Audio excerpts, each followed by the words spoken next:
Le morning, les GG, tout sur les dessus de l'actu, les grandes gueules. Parlez beaucoup, mangez l'argent, voyagez beaucoup seulement, mais travaillez beaucoup, créez des choses, emploie des jeunes, non, non, non. Les dirigeants africains, les dirigeants sont comme ça. Les grandes gueules. Vendredi 14 septembre, le plaisir pour nous de vous savoir nombreux devant la lucarne joyeuse pour regarder cette émission. Les GG, une émission qui vous parvient tous les soirs, vous qui la suivez donc à la télé, à 22h30, 37 exactement après le JT de la rédaction de Moussa Moïse. Vous nous écoutez à la radio dans le Kakandé sur 99.7, la même fréquence dans toute la région forestière, mais aussi dans tout le Fouta, 99 tout court dans le Nabaya à Kankan. Merci de nous choisir 3 possibilités, voire 4 pour interagir à nos sujets. GG au 93 si vous êtes abonné Orange, ou 657 39 13 13, ou vous allez sur notre site internet www.espacefmguinée.info ou sur Twitter #espacegg. Derrière, vos messages vont être relayés dans cette émission. Toute l'équipe au grand complet donc pour vous aider à comprendre les dessous de l'actualité. Au menu, crise à la Cour constitutionnelle, avalanche des réactions indignées au sein de l'opinion guinéenne, plus particulièrement au sein de la classe politique et de la société civile. En plus des condamnations, plusieurs voix s'élèvent pour en appeler à la mobilisation de l'ensemble des forces vives du pays pour faire barrage à ce qui est qualifié de coup de force en cours à la Cour constitutionnelle. Pour rappel, 8 conseillers de cette institution, dans un arrêt en date du 12 septembre, ont décidé de destituer leur président, la personne de Kéléfa Sall. Comment réagit-il à cette actualité brûlante? Quel regard porte-t-il sur les dernières évolutions dans l'actualité sociopolitique de la Guinée? En direct de Paris, dans cette émission ce matin, Monsieur Lansana Kouyaté, président du PDN, il sera au téléphone donc depuis la capitale de la France. Et cette question, s'agit-il d'un syndicat fabriqué de briques et de brocs par le pouvoir en place et totalement inféodé à celui-ci? Rien n'est moins sûr, tant la coïncidence entre la création du SNE, Syndicat national de l'éducation, et les nouvelles menaces du SLEG à quelques jours de la rentrée scolaire en Guinée est troublante. Faut-il y voir une manœuvre du pouvoir de Conakry à l'effet de déstabiliser le SLEG? En quoi sera-t-il différent du SLEG, donc de celui-ci? Michel Pépé Balamou, le secrétaire général du SNE, il sera avec nous dans cette émission en plateau. Et puis un mot de culture vers la fin. 7e art, la Guinée qui s'apprête à accueillir le Festival de la critique cinématographique en sa toute première édition. L'événement se prépare non sans difficulté. L'argent nécessaire à son organisation, loin d'être réuni. Pour en parler dans cette émission, nous recevons vers la fin Madame Condé Fatou Sagnan. Elle est présidente de l'association guinéenne des critiques du cinéma, donc du 7e art. Elle sera avec nous dans ce studio. Merci de rejoindre l'équipe. Diva Milimono, bonjour. Bonjour Aboubacar Diallo, bonjour à tous. Bienvenue dans cette émission. Mohamed Ali Condé, bonjour. Bonjour Aboubacar. Bonjour Jacques Lewaleno. Bonjour Aboubacar Diallo, bonjour à tous. Bonjour Bassekou. Bonjour Aboubacar. Antoine Krouma, bonjour. Bonjour Aboubacar. Bien, c'est comme on reconduit à peu près l'équipe de l'intersaison. Bien, on va y aller pour commencer. Antoine, c'est le jour du grand match pour l'Oréa. Oui, le Oréa qui joue aujourd'hui contre le Al-Ali d'Égypte au compte des quarts de finale de la Ligue des champions africaine. On se souvient tous de cet exploit réussi récemment du côté du Maroc, avec ce match nul du Oréa qui lui a permis de se qualifier pour les quarts de finale. Le football guinéen apparemment se porte bien, on va le dire. Ben si, il se porte bien, parce que lorsque c'est mauvais, il faut le dire. Les couleurs commencent à revenir. Mais attendez, quand c'est bon... Il ne faut pas réduire le football guinéen à un match. Non, nous parlons là d'une politique sportive. Attendez. Il faut aller au-delà, il ne faut pas avoir une vision lorsque le Sili bat la Côte d'Ivoire... Je préfère que tu dises que les couleurs reviennent, parce qu'il y a le Sili qui a gagné son deuxième match, il y a le Sili Cadet qui s'est qualifié pour les demi-finales. Attendez quand même, il faut qu'on s'écoute, Antoine. Je suis d'accord, je suis d'avis, mais mais je pense qu'il ne faut pas. Ne soyez pas exagérer. Ne soyez pas tout attendons que les premiers pas, les bons pas qui commencent donc à venir, soient soutenus. C'est très méchant. Il y a une consolidation. C'est très méchant de votre part. Non, pas du tout. Pas du tout, Antoine.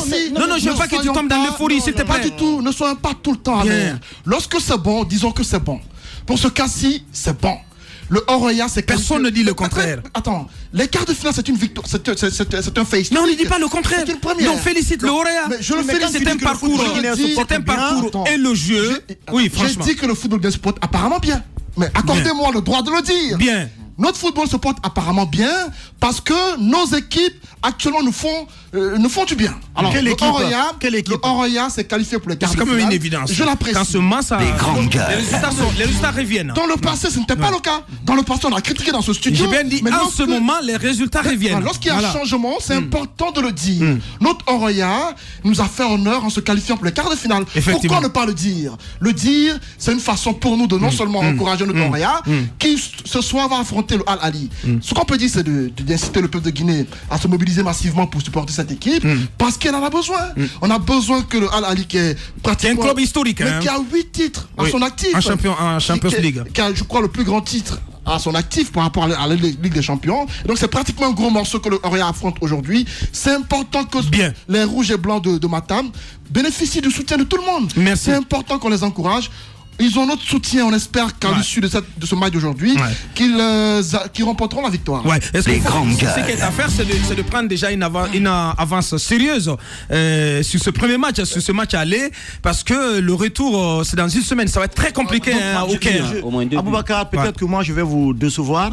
Ce résultat de Oroya AC, moi je le mets à l'actif du président Antonio Souaré et de toute son équipe. Qui est en même temps président de la Fédération. Oui, mais attendez, je le mets à son actif parce que cette équipe-là a travaillé longtemps, vous le savez, et toutes les réformes qui ont été entamées par l'équipe dirigeante, des efforts financiers. Des efforts financiers. Donc il y a quand même un investissement important aujourd'hui qui a porté fruit. C'est pas le cas du côté du Sili national. C'est vrai qu'aujourd'hui... Mais comment ça? Attendez s'il vous plaît, attendez. C'est vrai qu'aujourd'hui... Le Sili est premier de sa poule. Attendez s'il vous plaît. Nous sommes dans les phases éliminatoire de la Coupe d'Afrique qui va se jouer au Cameroun. Bientôt, oui, au Cameroun. C'est vrai que le Sili a pris une avance assez importante, mais il faudra encore attendre, s'il vous plaît. Oui, attendez, il faudra encore attendre pour voir concrètement ce qui va se passer. C'est ce que je disais, Antoine, oui. Donc moi, j'attends de voir. Il ne faut pas oublier que le Sili cadet aussi s'est qualifié du côté de Dakar en demi-finale. Moi, j'attends de voir ce que le Sili va nous proposer. Bien. Parce que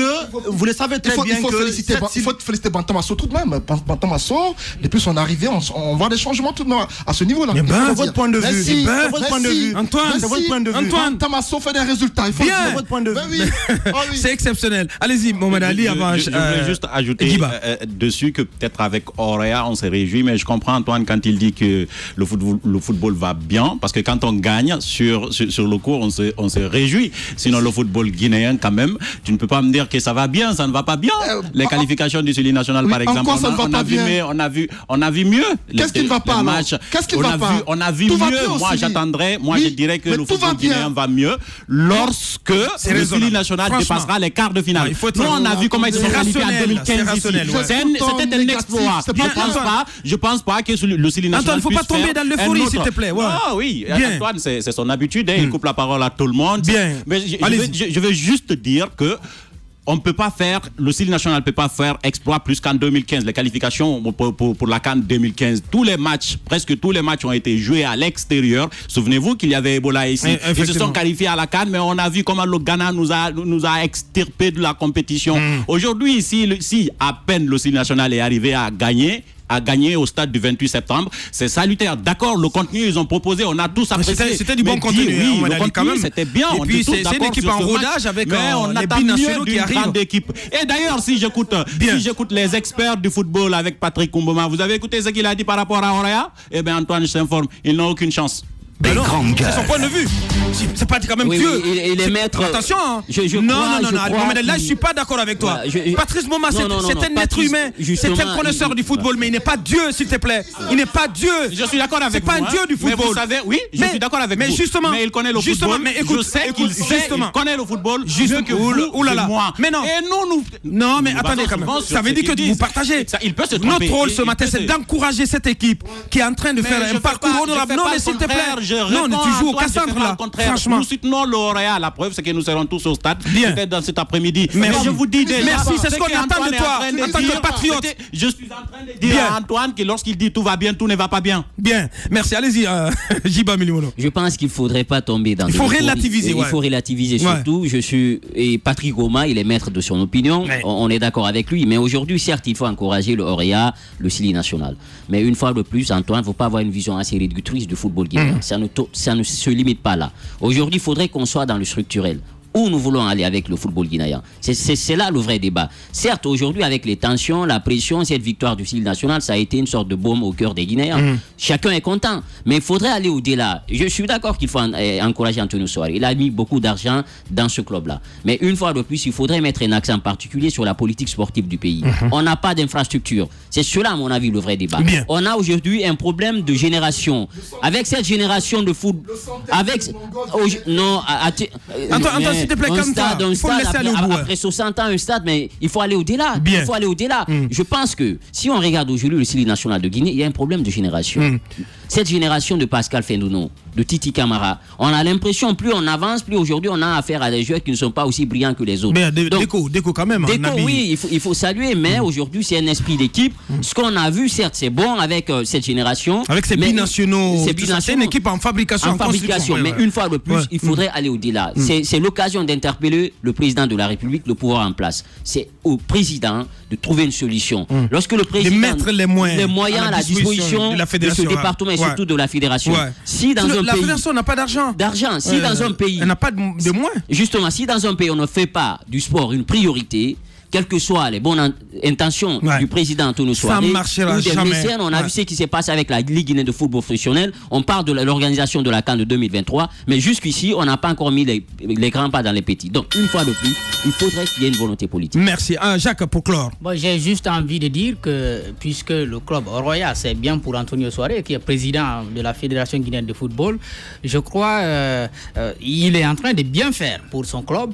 Il peut faire autant pour la Fédération guinéenne de football. Laissez-moi placer ça parce que c'est important. Bien. Si aujourd'hui tout le monde se mobilise pour soutenir le Oroya, mais c'est un seul représentant à cette compétition. Si nous avions plusieurs représentants, peut-être qu'on pourrait... Oui, il y avait l'Oafia dans la Coupe de la CAF. D'accord. De toutes les façons, si on avait plusieurs représentants... Et l'Oakria qui ira si on avait la possibilité d'avoir plusieurs représentants à des compétitions comme ça, ça pouvait nous amener à juger très bien le football guinéen. Mais encore une fois, si vous regardez le Oroya, parce que là, il faut le dire, c'est un peu dominé par les expatriés.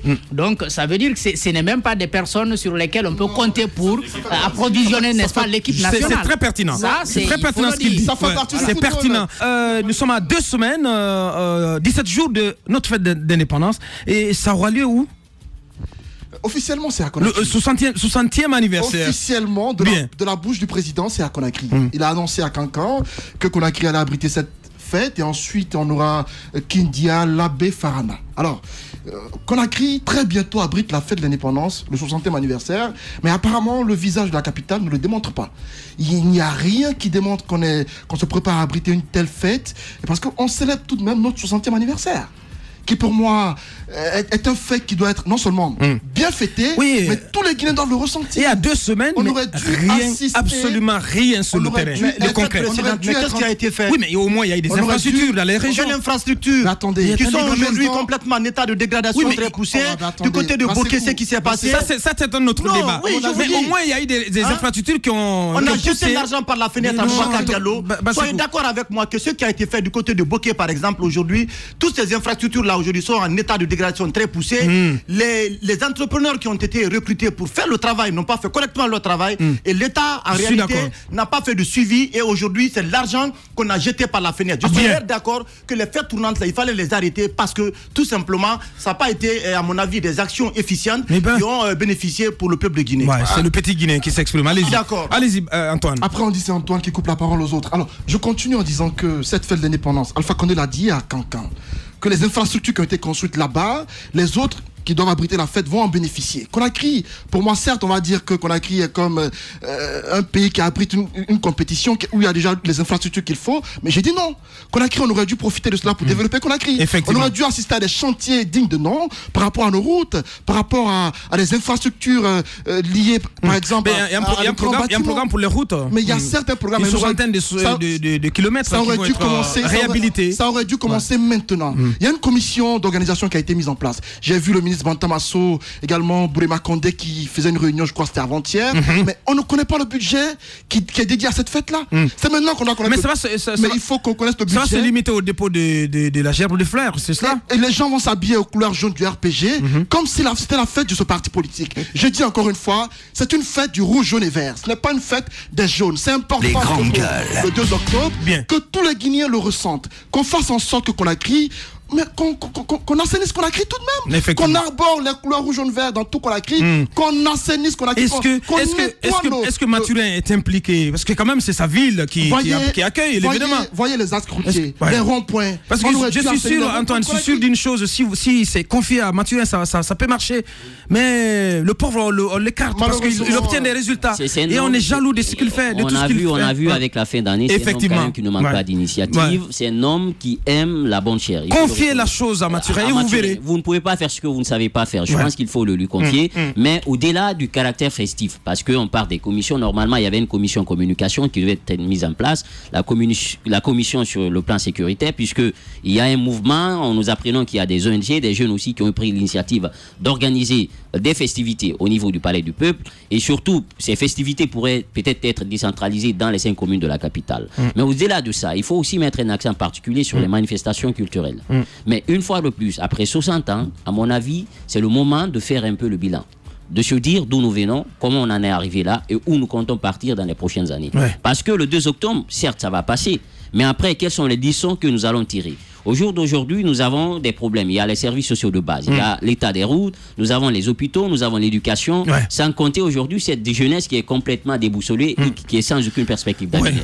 Donc pour moi, au-delà du caractère festif, c'était l'occasion pour le chef de l'État, pour son entourage et aussi pour les acteurs politiques, toutes les institutions de la République, de faire un bilan, de se dire, oui, 60 après, où la Guinée veut aller et comment on en est arrivé là. Donc, certes, on peut profiter au niveau des bâtisses parce que avec la fête tournante, on a vu quand même, faut pas quand même voir du noir partout. Il y a eu des préfectures où il y a eu des bâtisses qui sont sorties des terres, mais ça a eu même si elles n'ont pas été entretenues après. Ça c'est un autre débat. Il faut avoir des projets définitifs et il faut encourager les sociétés. C'est bon de le dire préfinancier, mais après, il faudrait pas que l'État continue à être un mauvais payeur. On a vu qu'ils ont tué cliniquement des sociétés qui n'ont plus la chance aujourd'hui de s'en sortir. Merci. 60 ans, quand même, c'est l'occasion de faire le point, mais ça devrait être aussi l'occasion de grandioses festivités quand même. Bon, est-ce que grandiose festivité, c'est de cela nous avons besoin aujourd'hui? Je me pose bien la question. Il faut marquer le coup. D'accord, mais je pense qu'il ne faut pas donner l'occasion à certains de débourser énormément d'argent et que finalement nous n'ayons pas quelque chose d'essentiel. C'est-à-dire que je ne crois pas qu'aujourd'hui nous ayons besoin vraiment de fêtes. Si on avait quelque chose d'essentiel sur lequel s'appuyer, par exemple en termes d'infrastructure, on en parlait tout à l'heure à Conakry ici, parce que quand on dit aujourd'hui fête, on sait déjà, ça ne peut avoir lieu qu'au Palais du Peuple, jusque maintenant nous n'avons pas un autre endroit qui puisse, n'est-ce pas, réunir du monde pour une célébration. Je crois à un dépôt de gerbes, de fleurs, moi ça ne me dérangerait pas, et qu'on laisse, n'est-ce pas, des activistes qui veulent avoir cette fête au Palais du Peuple comme ils l'ont fait déjà l'année dernière, et c'était très bien, parce que décaisser de l'argent avec un gâteau déposé sur une chaise. De toutes les façons, de toutes les façons, c'est vrai. On voudrait que pour parler de notre indépendance, qu'on ait une grande fête. Antoine, c'était une initiative. Il faut éviter le gaspillage. Que les jeunes activistes ont porté. C'était et là, il faut les féliciter. Oui. Il faut les féliciter. Il faut les féliciter. Il faut les encourager à rééditer l'expérience. Et qu'ils aient l'accompagnement de tout le monde d'ailleurs. Je pense qu'il faut aller sur ce terrain-là. L'implication du gouvernement, c'est bon, mais encore une fois... C'était les Bailo et Kounono, je crois. Il y a beaucoup, je crois que c'est un ensemble d'organisations de la société civile. Il y a, c'est pas les sécouturistes, ils s'appellent, eux aussi, ils font partie de ce mouvement. C'est bien et il faut les encourager. Maintenant, moi, ma crainte, c'est de vouloir une fête que le gouvernement va organiser. On va vous annoncer un gros montant, un gros budget, et à la fin, vous êtes déçus. Il n'y a pas de célébration qu'il faut. Mais je pense que si on a de l'argent à dépenser, c'est dans les infrastructures, c'est pas dans une fête. C'est ça, moi, je crois. Merci, allez-y. On devrait quand même préparer la journée, même si c'était pour le symbole. Effectivement. On pouvait célébrer la journée de façon sobre, puisqu'on nous dit que notre budget, je ne sais pas si je dois dire. Il est trouillé. En tout cas, c'est trouillé. Voilà, merci de me passer le mot. On pouvait, mais on doit célébrer 60 ans. Je me rappelle Kouyaté, quand il a voulu organiser les cinquantenaires ici, comment ça s'est soldé. Et pourtant, il a voulu que cela marque vraiment les esprits. Voilà, parce qu'il savait qu'après, les autres pays allaient célébrer comme ils le voulaient, leur indépendance. Et il voulait que la Guinée donne le temps. Et à mon avis, c'est la même chose qui arrive. 60 ans quand même. Pour un homme, il est vieux. Notre indépendance, aujourd'hui, elle est vieille. Non, notre pays est vieux. Mais d'accord, notre pays est vieux.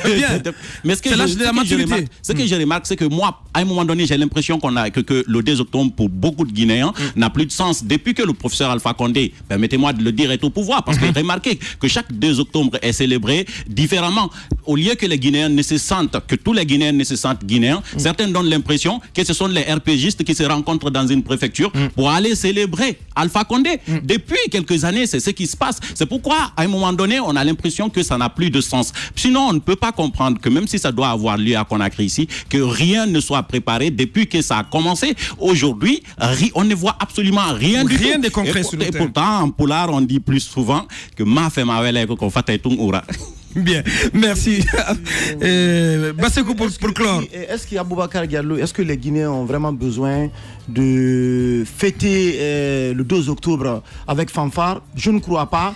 Parce que vous le savez très bien qu'en ce moment, qu'il y a des scandales financiers qui éclaboussent le gouvernement de Kassory Fofana. Les fêtes précédentes ont suffisamment montré aux Guinéens qu'il n'y a pas eu que du gâchis, qu'on a jeté l'argent par la fenêtre. Si on fait le point autour des infrastructures qui ont été réalisées aujourd'hui, allez-y à l'intérieur du pays, à part peut-être la préfecture, la région administrative de Mamou, qu'est-ce qui a été fait? Donc moi, de mon point de vue, je pense qu'on n'a pas besoin... Attendez, s'il vous plaît, je vous dis, Mohamed Ali, Antoine le rappelait, jusque-là, rien n'a été fait par la commission qui est chargée d'organiser. Qu'est-ce qu'on pourra faire concrètement à quelques jours, à quelques semaines du 2 octobre. Je ne crois pas. Donc, ce qu'il faut faire aujourd'hui, je pense que ce gouvernement, à mon avis, doit se réserver de dépenser de l'argent, organiser une fête pour le 2 octobre. Ce qu'il faut aussi dire, c'est que le gouvernement est en vacances. Et la rentrée pour le gouvernement, c'est le 9 octobre. Personne ne doit être en vacances. Ceux qui sont en vacances. Aboubacar. Je ne sais pas comment ça va se passer. Vous continuez le débat chez vous. La suite. Véritable success story de la radio Espace Guinée, les grandes gueules, détentrices des meilleurs scores radio en Guinée, de la meilleure émission talk show, a donné le créneau horaire du départ au bureau et du retour à la maison, récoltant depuis des années consécutives le titre d'émission la plus écoutée en Guinée, toutes catégories confondues. Un grand total de plus de 5 millions d'auditeurs ont été fidèles au talk show Les GG, diffusé jour après jour sur toutes les stations du réseau Adafo Média de 9h à 10h30, un exploit qui restera longtemps dans les annales de la bande FM en Guinée.